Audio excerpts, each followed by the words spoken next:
Salutare și bun venit pe canalul meu de YouTube. Astăzi am să repar 4 slime-uri. Fiecare 2 slime-uri sunt băgate într-o caserolă. Cu toate că am 2 caserole și o să repar 4 slime-uri. Ele s-au cam întărit. De aceea vreau ca să le înmoi puțin pentru a se transforma în slime mai moale.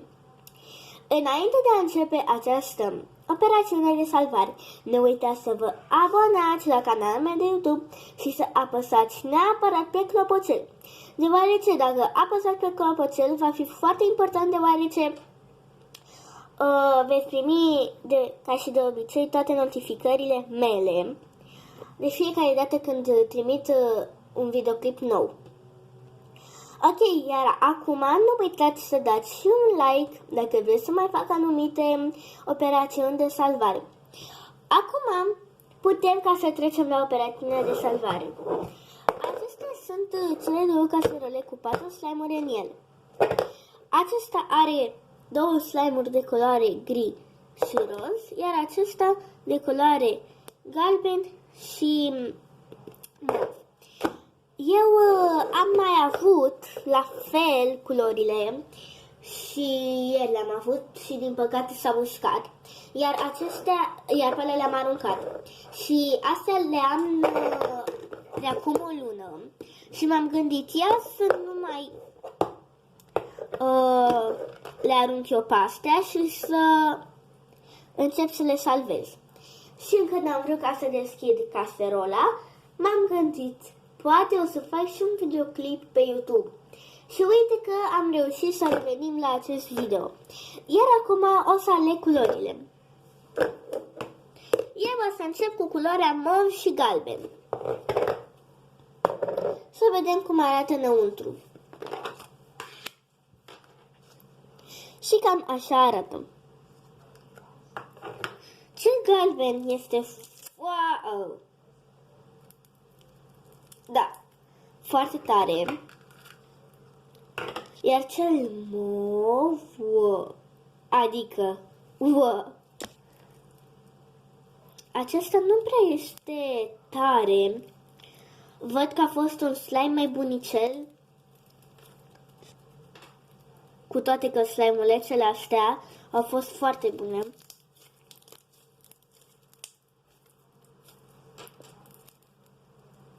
Cu toate că o să adaug și puțină apă în slime. Să îl... care o textură foarte ciudată. Strâng asta și îl întindem puțin.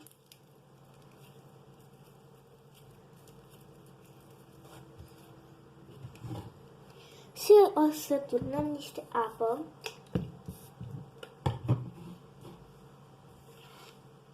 Să vedem, uitați că ăsta torne apă. Și să vedem ce se va întâmpla.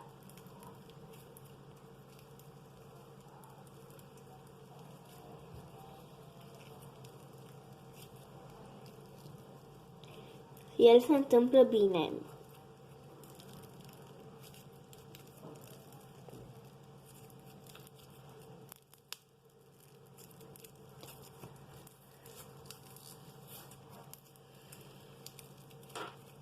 Cu toate că o să îi adaug și puțină spumă de ras pentru a-i schimba puțin textura asta ciudată.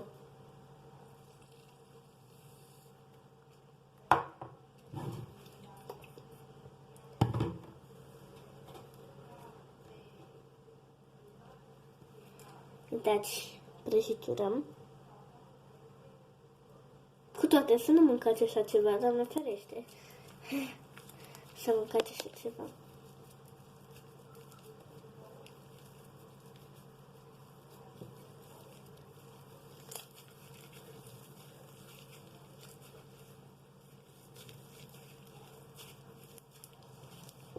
Pun pauză până amestec chestia asta și revin. Și cam așa arată slime-ul, cu o textură mult mai frumoasă. Se întinde foarte bine, aproape ca la început. Și slime-ul, primul slime, s-a reparat foarte ușor. Nici n-am crezut.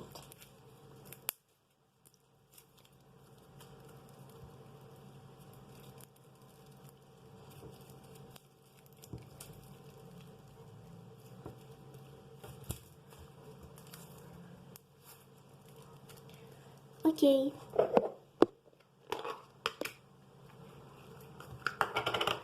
O să aduc o mică caserolă în care voi pune doar slime-ul ăsta. Ok.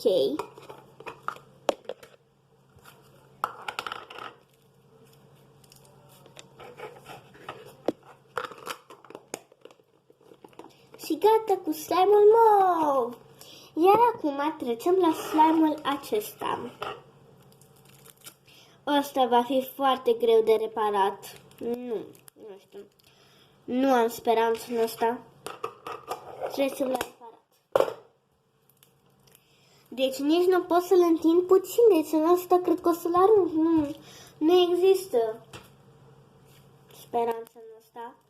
Care nicio apă nu poate să torni, uitați. Scrieți-mi voi comentarii dacă pot să-l repar. Uite. O să fac ceva. Decât să-l arunc, imediat. Decât să arunc slime-ul, voi pune aici niște apă și voi lăsa slime-ul acesta peste noapte ca să văd ce se întâmplă. Se va înmuia sau nu. Ok. Am pus aici niște apă, voi pune și niște spumă de ras peste slime.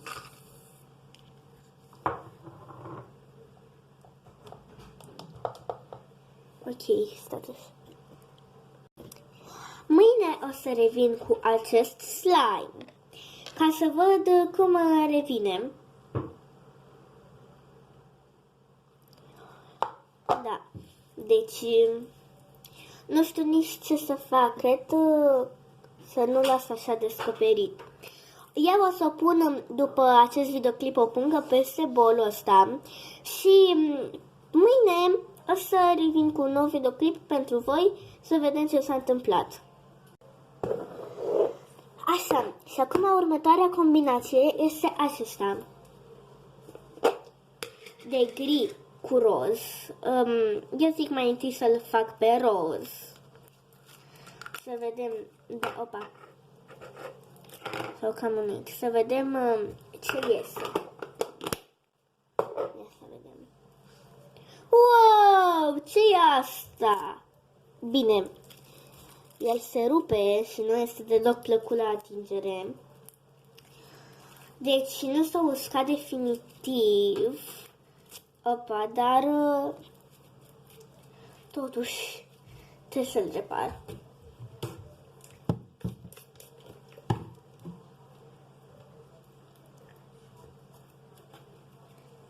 Cam așa.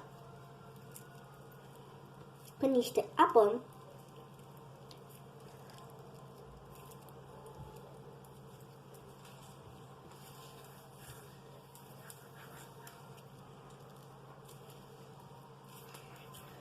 Mă gândeam să nu mai adaug spumă de ras, ci să adaug niște slime pufos. Să vedem ce se întâmplă. Am făcut aseară niște slime pufos și vreau ca să dau o bucățică din el să vedem ce se întâmplă. Că de asta și l-am adus aici pentru acesta. Bucățica tot băgăm în slime. Să vedem, wow, doar priviți ce frumos arată.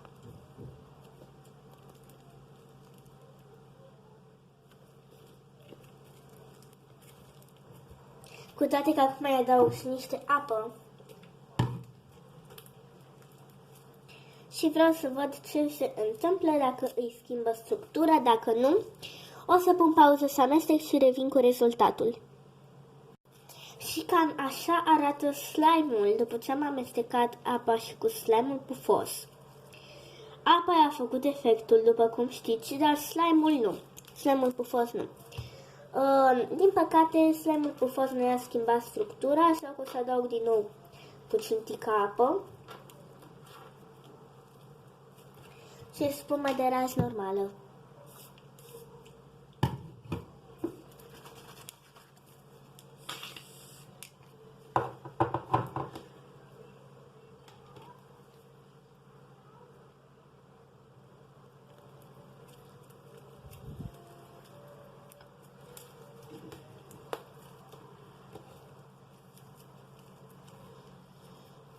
Iese ceva.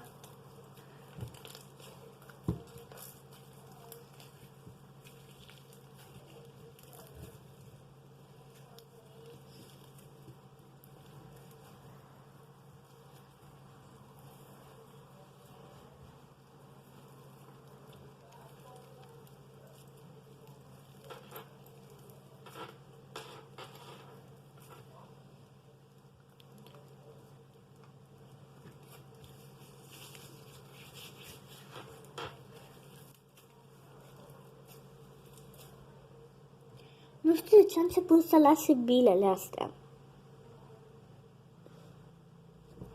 Tot nu înțeleg.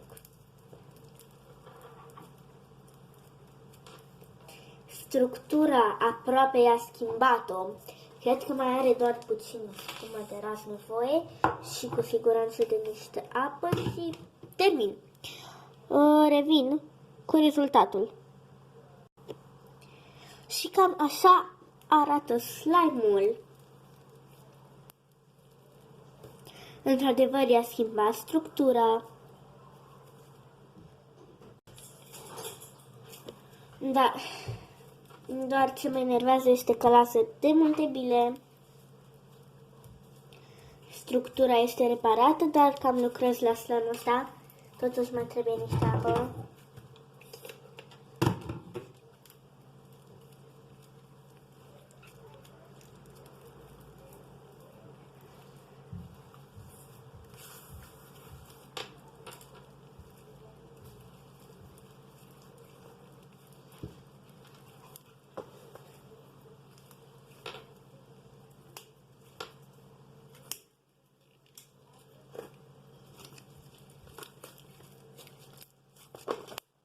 Și gata, el în acest sens arată. Slime-ul meu este reparat cât de cât. Doar că asta mă enervează, că lasă bile. Iar acum să îl băgăm într-o nouă caserolă.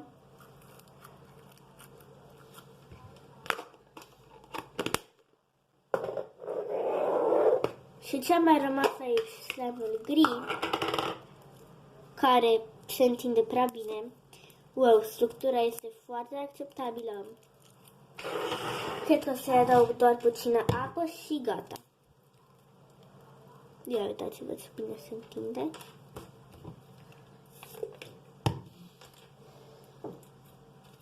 Ia uitați.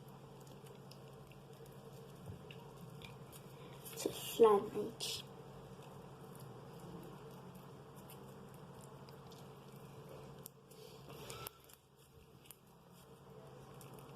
Structura este foarte acceptabilă din prima. Nu știu de ce la celelalte e așa. O să mai adaug eu puțină apă și revin cu rezultatul. Am mai pus încă un tur de apă în afară de ăla.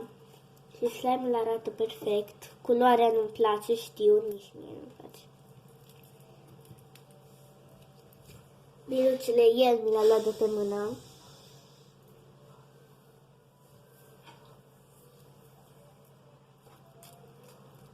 Și el cam așa arată. Slime-ul este foarte interesant. Din prima.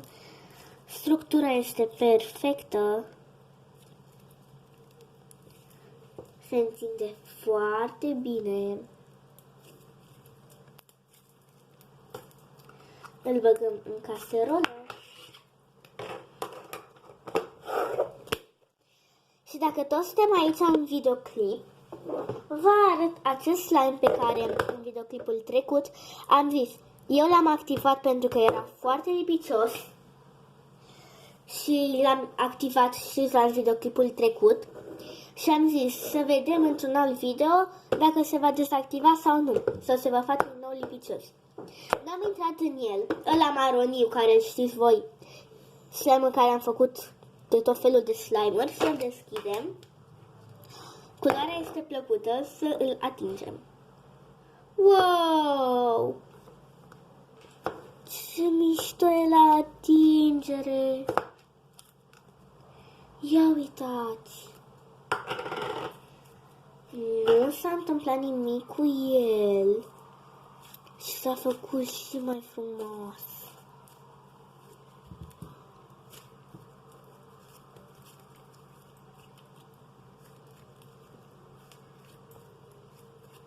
Dacă tot eram în video, v-am arătat și ăsta și l-am văzut și eu care este faza cu el. Wow! Cel mai frumos slime care l-am avut vreodată. Se întinde foarte bine, nu este lipicios, pufos și foarte frumos la atingere.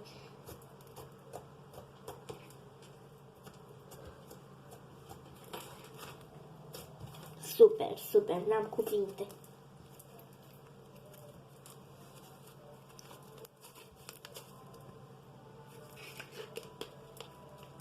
Bine.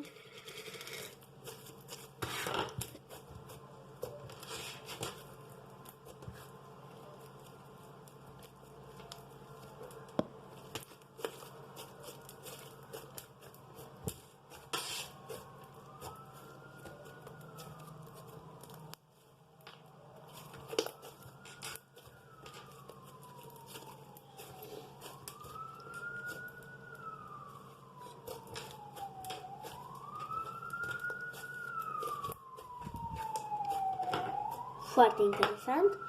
Și încă mai miroase amandină. Ok, și cam asta a fost. Sper că v-a plăcut. Ne vedem în următorul videoclip. Pa!